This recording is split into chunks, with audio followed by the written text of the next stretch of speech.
Good Garvey Day. Good Garvey Day.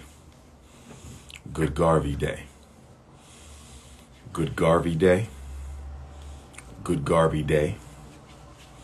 Good Garvey Day. Good Garvey Day. Good Garvey Day. Good Garvey Day.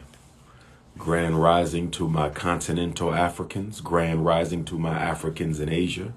Grand rising to my Africans in Europe. Grand rising to my Canadian Africans, my South Pacific Africans, my Central American Africans, my South American Africans, my Caribbean Africans, and of course, my American Africans. That includes my California Africans, my Texas Africans, my Tennessee Africans, my Pennsylvania Africans, my New Jersey Africans, my New York Africans, my Connecticut Africans, my Wisconsin Africans, my Georgia Africans, my North Carolina Africans, my South Carolina Africans, my West Virginia Africans, my Virginia Africans, my Arkansas Africans, my Mississippi Africans, my Alabama Africans, my Massachusetts Africans, my Rhode Island Africans, my Washington Africans, my District of Columbia Africans, my Oregon Africans, my New Mexico Africans, all my Africans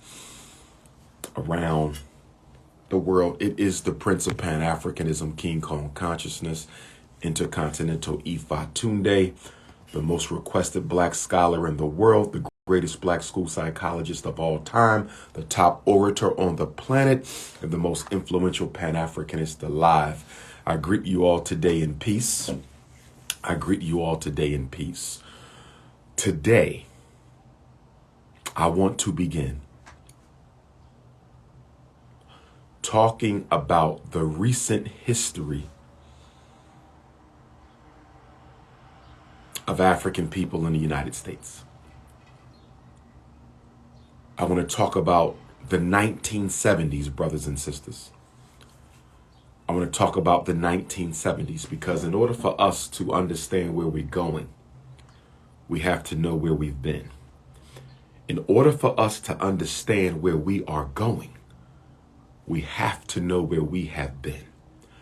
And one of the gaps in our political education as a race, one of the gaps in our political education as a race lies in the fact that we have not studied Black America since Dr. King. I have studied it. Some of us have studied it, but most of us have not comprehensively and correctly studied the history, the recent experience of the American African after Dr. King.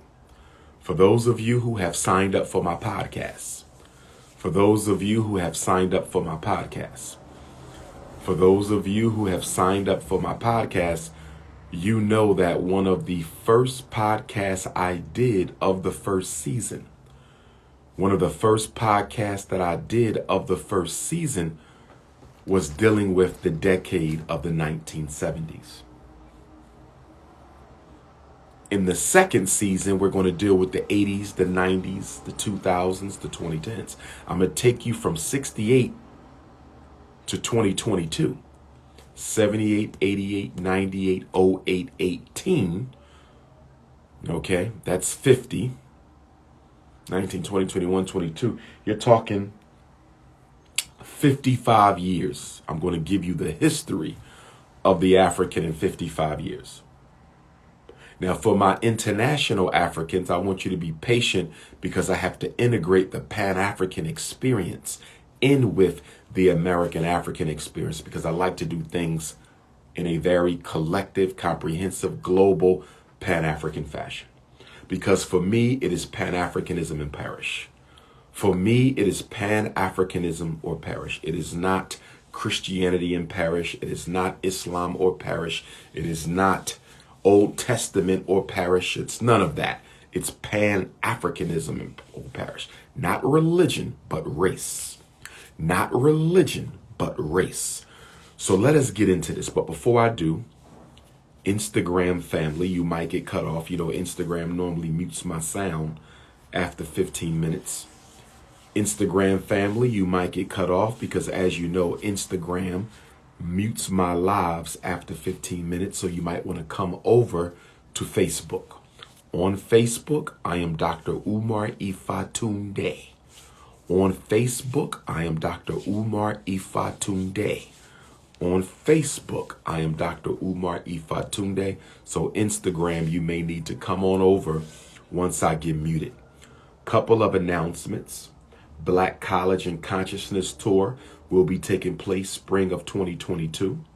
Black College and Consciousness Tour will be taking place spring of 2022. There will be a tour for the 11 to 17-year-olds, and there will be a tour for the 18 to 25-year-olds.